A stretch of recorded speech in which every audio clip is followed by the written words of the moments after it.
Good morning all of you. आज मैं देश की सभी मेहनत कश लोगों के नाम एक सलाम के रूप में और जो आगामी 1 मई को जो श्रमिक दिवस की जो 1 मई को आयोजित हर वर्ष अंतर्राष्ट्रीय स्तर पर जो मनाया जाता है, राष्ट्रीय नहीं अंतर्राष्ट्रीय स्तर इंटरनेशनल लेवल पर, कहते हैं पसीना जमीर वाले लोग निकालते हैं जो अपने स्वाभिमान के लिए लड़ते हैं, काम करते हैं, कम खा लेते हैं भूखे पेट और कम वस्त्रों में जीवन जी लेते हैं, परंतु स्वाभिमान को अपना धर्म बना लेते हैं और श्रमिक कहलाते हैं। श्रमिक मैंने पहले भी कहा था, श्रमिक साथियों को सभी को नमस्कार, सभी को सलाम। और उनके हित में आवाज़ बुलंद करने के लिए जो हमारे कर्मचारी संगठन हैं वो और अपने तरीके से, अपने ढंग से, और कई बार जो सकारात्मक रूप के अधिकारी होते हैं वो कहते हैं कि आप अपनी बात को एक स्पष्टवादी बनाकर लाएं ताकि हम समझ पाएँ कि आपकी मुख्य मांग क्या है। यदि देखा जाए ये पुराने समय से आंदोलन चलते रहे श्रमिकों, परंतु मैं आज आंदोलनों से हटूंगा, श्रमिकों को आंदोलन से दूर ले जाऊंगा। आज वैचारिक आंदोलन की ज़रूरत है। आज आप पढ़ाई देख रहे हैं, अभिभावक, पढ़े लिखे अभिभावकों के सामने एक नई बात आ गई। जब बच्चा लापरवाही करता था तो वो शिक्षक पर पूरा दोष बढ़ते थे। सच्चाई ये है कि 90% शिक्षक अच्छे से काम करते हैं। 90% से वो किसी प्रकार के विद्यालय में काम कर रहे हों, जो बच्चे में लगन पैदा न होना उसकी बेरुखी कारण था। लगन पैदा न होना, उसके लिए अभिभावक अपने स्तर पर प्रयास कर सकते हैं, कोई बात नहीं। और देर सवेर हमारे यहाँ तुरंत किसी के प्रति एक दृष्टिकोण बना लेना भी एक अलग बात है। बच्चा कोई बात नहीं, आज अभी नहीं पढ़ रहा, 2 साल बाद में पढ़ लेगा, 4 के बाद में बन जाएगा, परिपक्व आने के बाद दृष्टिकोण पढ़ लेता है। तो मैं अपनी आज श्रमिक शक्ति की बात करूँ, तो श्रमिक शक्ति का मैं शुरू से कहता हूँ कि एक चतुर्थ श्रेणी कर्मचारी से चीफ सेक्रेटरी तक हमारी भाषा में श्रमिक है। वो वेतन भोगी लोगों को हम श्रमिकों की श्रेणी में रखते हैं। हमारे यहाँ जो विभागीय वर्गीकरण करके और लोगों को एक अलग वर्ग में डाल देने से, कहते हैं जैसे अंग्रेज रखते थे कि एक हवलदार दूसरा सूबेदार, उनको अलग बैरक में रखो ताकि वो एक ना हो पाए। तो श्रमिक शक्ति इस तरह के भाव पैदा न करे। हमारी साझा मांगें होती हैं और जो मुख्य बात जाती है, हम कहते हैं खुशहाल। श्रमिक की सबसे बड़ी बात है उसको समय पर रोटी कपड़ा मकान आराम से सुलभ हो जाए उसके परिवार को, और खुशहाली यानी खुशहाल जीवन आजकल बड़ा विषय बना हुआ है कि जीवन का अभिन्न है। व्यक्ति को ऐसी परिस्थितियाँ दी जाए जिससे वो खुशहाल हो, और इस तरह की परिस्थितियाँ पैदा करने के लिए ज़रूरी है कि लोकतांत्रिक व्यवस्था में कई बार देखने में आता है जब श्रमिक मुद्दों को लेकर जब लोग न्यायालय में पहुँचते हैं, किसी सरकार द्वारा यदि उनके साथ इस तरह की नाइंसाफ़ी कर दी जाए किसी बात को लेकर, तो उसमें मैं न्यायपालिका से कहूँगा कि थोड़ी ज़्यादा संजीदगी का परिचय दे इस मामले को लेकर। और मैं विशेष रूप से सेवा नियोजन और पदोन्नति जैसे मामले जो बड़े संख्या में जो न्यायालय में लंबित हैं, या टर्मिनेशन बर्खास्तगी के मामले में कर्मचारियों की जो है उनकी फास्ट ट्रैक में सुनवाई हो, और ज़्यादा गंभीर मामले नहीं होते। वो मैं कह रहा हूँ कि लाखों में एक पता, मैं इस बात पर नहीं जा रहा, लाखों में एक का कोई वजन नहीं होता। बाकी ज़्यादातर मामले आपसी टकराव के होते हैं और वो मिसअंडरस्टैंडिंग जैसे होते हैं। टकराव हो जाता है, 2 व्यक्ति जब साथ काम करते हैं, चाहे वो पिता पुत्र करें या आप परिवार में देखते हो सदस्यों बीच में जब कार्य करते हैं तो उनके बीच में इस तरह की बातें आती हैं, स्वभाव के चलते या अलग अलग विचारधारा के चलते, अलग सोच के चलते हो सकती है, परंतु ज़्यादा बड़ी बातें नहीं है। और मैं देख रहा हूँ कि एक बार माननीय सर्वोच्च न्यायालय इसी साल 2020 में 20 में कहा था कि ये कोई भर्ती एजेंसियाँ नहीं है। सर्वोच्च न्यायालय में बड़ी संख्या में लोगों द्वारा याचिका दायर करने पर माननीय न्यायाधीश को कहना पड़ा कि ये कोई भर्ती कार्यालय नहीं है कि इतनी बड़ी संख्या में नियुक्तियों और पदोन्नति के मामले आ रहे हैं। आज मैं मुख्य रूप से यही ला रहा हूँ। तो यानी एक असुरक्षा भी पैदा की जा रही है। आज के दिन बड़े पैमाने पर जो निजी क्षेत्र में जो है वो सबसे बड़ी बात, मैं शोषण का जो चक्कर बताऊँ आपको, बिल्कुल निजी क्षेत्र हमें कुछ नहीं, हमें सामान्य जो वेतन दिया जा रहा है हम उस वेतन से भी एक संतुष्ट है, परंतु सेवा सुरक्षा बड़ा मामला बना हुआ है। लोग आजकल क्या करते हैं कि एक प्राइवेट एजेंसी जिसको आउटसोर्स बोलते हैं उसके द्वारा लोगों को नियोजित करते हैं, नियुक्ति पत्र दिया ही नहीं का। हमारे जो बड़ी संख्या में करोड़ों जो भाई हैं, मैं सिर्फ हिंदुस्तान की बात कर रहा हूँ, बाकी कहते हैं भगत सिंह जी जैसे नारी दुनिया मजदूर एक हो जाओ, काल मार्क्सिज्म जैसी थ्योरी से बड़े प्रभावित थे वो लोग। मैं ये बताना चाहता हूँ कि हिंदुस्तान में यानी खुद मेरे भारत देश में 1 करोड़ से ऊपर के जो निजी क्षेत्र में कार्यरत कर्मचारी हैं उनको नियुक्ति पत्र नहीं दिए गए हैं। 1 करोड़। उनकी सेवा पर तलवार लटका दी गई है कि जब चाहे बुलाऊं और जब चाहे घर खिनाऊं, यानी घर भेज दो। यानी उनको एक प्रकार से कानून के शिकंजे से, उनको कानूनी अधिकार से वंचित कर दिया है।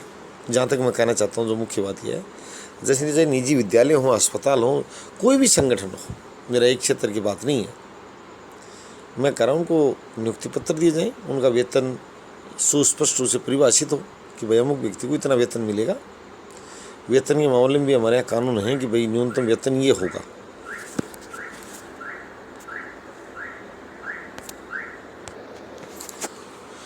तो इसी में जॉब गारंटी की बात इसलिए कर रहा था कि इससे संतुलन बनेगा और लोगों को अपनी बात उठाने का, जब इधर जॉब की सुरक्षा मिल जाएगी तो जब वो लोग निजी क्षेत्र में जाएंगे तो वो अपने टर्म्स कंडीशंस उन लोगों पर, सरकार पर ज़्यादा बोझ बनने वाला नहीं है। इसमें आज जितना वेतन और जो वितरित कर रही है, मैं कह रहा हूँ कि उससे ज़्यादा राशि की ज़रूरत नहीं है इस योजना लागू करने के लिए। उन लोगों को वो लोग ले जाएंगे अपने नियोजित करने के लिए और सेवा सुरक्षा प्रदान कर देंगे। कहते हैं कि जब बाज़ारों में प्रतिस्पर्धा हो तो ग्राहक को लाभ होता है, और यहाँ ग्राहक की भूमिका में श्रमिक, सरकार और पूंजीपति, दो जो व्यापारी की भूमिका में जो मान लो खड़े होंगे, एक प्रकार से सर्विस प्रोवाइडर कह दो, तो वहाँ हमें लाभ होना है। मैं शुरू से कहता हूँ ये जो लाल झंडा विजन भाइयों ने उठा रखा है कि आप सिर्फ एक ही बिंदु पर बात कर लो। हमने शुरू से कहा भाई सिर्फ रोज़गार और गारंटी यानी रोज़गार का अधिकार जब रूस से मूल करते हुए लेकर आए थे 1976 में 42वें संविधान संशोधन द्वारा, फंडामेंटल ड्यूटीज ऑफ सिटीजन्स। तो मैं शुरू से कह रहा हूँ हमारी बात देखो, संविधान जो है वो किसी देश के संचालन का आधार है कि वो किस ढंग से चलेगा। तो मूल करते हुए लाए तो सरकार एक काम का अधिकार भी ले आती है। रूस में थी वो चीज़ उस टाइम, अब भी है, राइट टू वर्क। परंतु सरकार ने क्या किया कि हमारी सरकारें जो हैं वो पुरानी जो व्यवस्था डरे पर चली आ रही है। अभी शासन प्रणाली विकसित पूर्ण रूप से हुई नहीं है भारत में, अभी थोड़ा और समय लगेगा, धीरे धीरे हो रही है। तो वो लोग क्या है कि जनता के तो अपने कर्तव्य समझाने के लिए खड़े हो गए, परंतु जो सरकार का जो कर्तव्य था राइट टू जॉब, उससे मुकर गए। वो संविधान में सम्मिलित करने का प्रयास नहीं किया। अगर उस टाइम कर लेते तो आज मैं कह रहा हूँ 44 साल में इसके बड़े फलदायी, 45 साल बड़े फलदायी परिणाम सामने आते। तो सबसे बड़ी बात यह है कि देश की व्यवस्था चले, सभी लोग काम करें। मैं उस व्यवस्था को ये नहीं कह रहा हूँ, पर सबसे बड़ी बात यह कि रोज़गार की सुरक्षा में ये हमारे करीब करोड़ नहीं, मैं ये कह रहा हूँ असंगठित क्षेत्र में जो लोग काम कर रहे हैं, संगठित क्षेत्र में जो लोग काम कर रहे हैं, निजी क्षेत्र की हालत ये है कि असुरक्षा की भावना से हमारे श्रमिक साथी घिरे हुए हैं कि बॉस की मर्जी, आए तब आए और जाए तब जाए। इससे कई तरह के और भी शोषण के टूल्स विकसित हो जाते हैं। वो सभी चीज़ें कहने की नहीं होती। ज़रूरी है कि व्यक्ति को कानूनी संरक्षण प्रदान किया जाए ताकि जो काम दिया गया है, देखो श्रमिक से मैं एक बात कहना चाहता हूँ, चाहे सरकारी क्षेत्र हो चाहे निजी क्षेत्र हो, ये 2% लोगों को उदाहरण बनाया जाता है जो किसी की गोद में पलते हैं,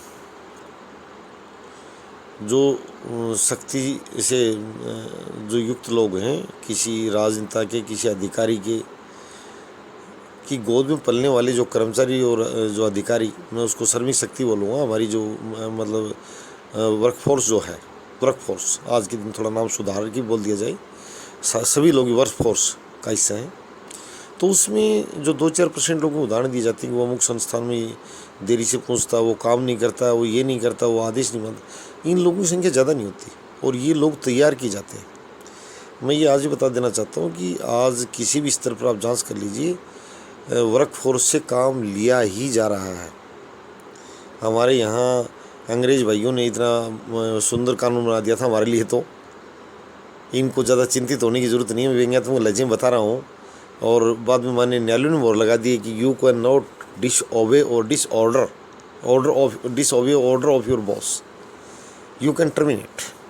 उन्होंने तो सीधा बता दिया कि आप अपने बॉस के आदेश के अवहेलना पर बर्खास्त की जा सकती। सब काम कर रहे हैं और सबसे काम ले भी रहे हैं, कोई छूट नहीं दे रहा।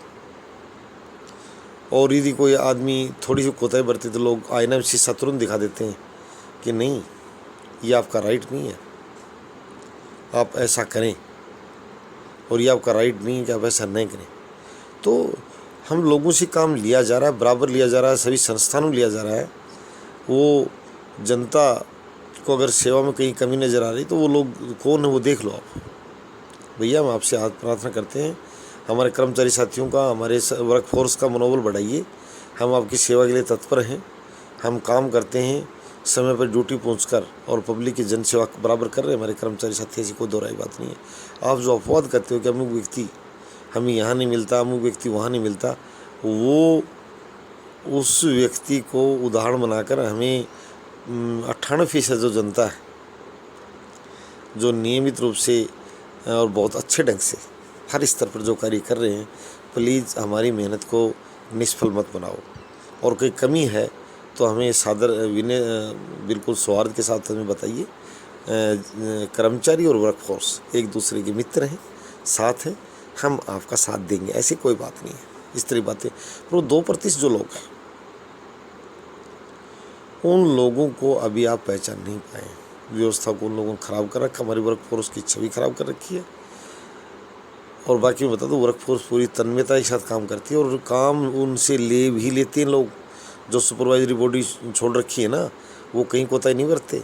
वो कहते हैं कि पता नहीं किसको छूट देते हैं। हमारे भाइयों को तो वो सारा दिन ये पाठ पढ़ाते नहीं, ये काम करो, ये काम करो, नहीं करोगे तो आप मुझे जानते नहीं। वो बीच में काफ़ी भी लोगों को नियुक्त कर रखा, आप उस चीज़ की चिंता ना करें, बहुत अच्छा पाठ पढ़ाते हैं। तो मेन बात मैं ये कहूँगा, निजी क्षेत्र में जो हमारे भाइयों को ये एक नया धमकी दी जाती है काम करते करते कि अगर कल मैं आपको घर भेज दूँगा। कल ही मेरे साथी बता रहा था, लंबे समय से सोसाइटी में काम कर रहा था, रेजिडेंशियल सोसाइटी में, और जानबूझकर और उन लोगों ने, सोसाइटी के जो मैनेजर्स वगैरह लोग थे, उन्होंने बाहर का रास्ता दिखा दिया और इस तरह धमकियाँ तक दे दी कि हम आप पर अन्य प्रकार के, अगर आपने किसी प्रकार प्रतिवाद करने का प्रयास किया तो हम आप पर मुकदमा डाल देंगे, चोरी और दूसरी चीज़ों का। तो ये बहुत ही एक दर्दनाक बात है। इस देश में श्रम शक्ति को महत्व मिले, ये आज नहीं लंबे समय से चला रहा है। जो लोग बादशाह के साथ जुड़ते थे अलग अलग प्रकार से, आपको पता है कि धंधों, फिर उनके नीचे जो लोग काम करते थे, वो एक अलग प्रकार की श्रेणी पैदा हो गई, जो श्रम के बारे में कम जानना और बातों का बड़ी उनकी ट्रेनिंग सी हो गई, सिर्फ और सिर्फ वो बातों तक सीमित हो गई। कूटनीति सीख गई, अवसरवाद सीख गई, हेराफेरी सीख गई और एक लॉबी तैयार होगी। दूसरी तरफ भारत की जो बहुत बड़ी वर्कफोर्स शुरू से रही है, 90% जो जनता है वो मेहनत के बल पर जीती रही है और शासन को कमाकर अपनी योगदान देती रही और शासन से कुछ लेती नहीं, देती रही। तो उस जो वर्कफोर्स को 1 मई के दिन में विशेष रूप से कहता हूँ कि उनको जाति और धर्म के जो पूंजीवादी शक्तियाँ वो बांट देती समय समय पर। आप ये कहें कि हमारा सरपंच, हमारा विधायक, हमारा सांसद, हमारा मुख्यमंत्री, हमारा प्रधानमंत्री किसी भी समुदाय से संबंध रखता हो, हम उसकी कार्य प्रणाली पढ़ेंगे। अर्थशास्त्र के छात्रों को पता है, Manmohan Singh ji was a good economist.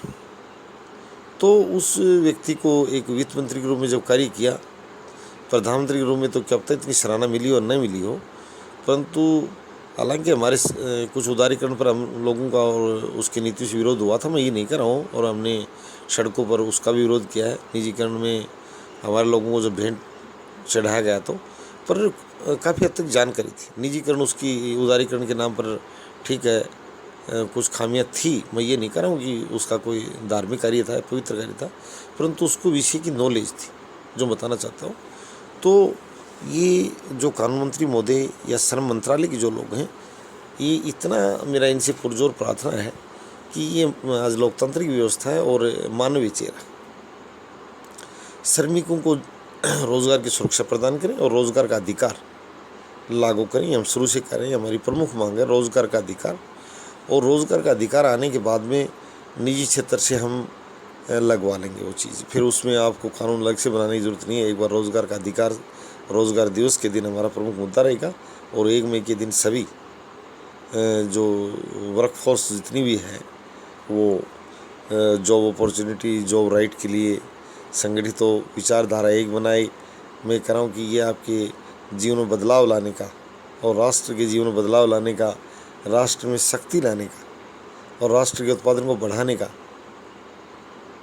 एक माध्यम बनेगा जॉब राइट। इसको सभी व्यक्ति अच्छे समझकर अपने श्रमिक साथियों में या वर्कफोर्स, मैं फिर कह रहा हूँ आज के लिए भूमिका बदल गई, इसको वर्कफोर्स बोलूँगा, हमारी सभी साथियों में प्रसारित करें जॉब राइट।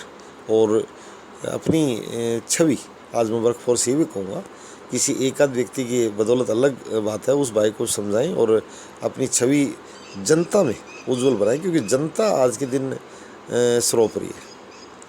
कहीं भी अकुशलता या अव्यवहारिकता परिचय न दें, जनता को साथ लें, तभी आपको जॉब राइट जल्दी मिल पाएगा और एक आवाज़ बन पाएगी। धन्यवाद।